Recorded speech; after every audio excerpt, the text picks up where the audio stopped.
அப்போ பிரார்த்தனைங்கிறது எனக்கு இதை கொடு அதை கொடுன்னு கேட்கறதுல இருந்து இது ஏன் எனக்குள்ள நடக்குதுன்னு கேள்வி கேட்கறதா மாறுது. என் கோபத்தை போக்கிடுன்னு சொல்றதுக்கு பதிலா எனக்கு ஏன் இந்த கோபம் வருதுன்னு உள்ளுக்குள்ள ஆராயிறது.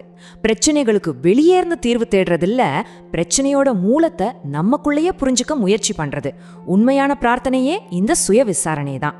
நாம கேட்காமலேயே, ஒரு விண்ணப்பம் கூட போடாமலேயே நமக்கு என்னெல்லாம் கிடைச்சிருக்குன்னு பாருங்க. ஒவ்வொரு நொடியும் சுவாசிக்க ஆக்சிஜன், நம்மள பூமியில நடக்க வைக்கிற புவியீர்ப்பு விசை, பசிச்சா சாப்பிட உணவு, குளிருக்கு நெருப்பு. இந்த பிரபஞ்சம் ஒரு தாய் மாதிரி நம்மள ஒவ்வொரு நொடியும் பார்த்து பார்த்து கவனிச்சுக்குது. இதை விட பெரிய கருணை வேற என்ன இருக்க முடியும்?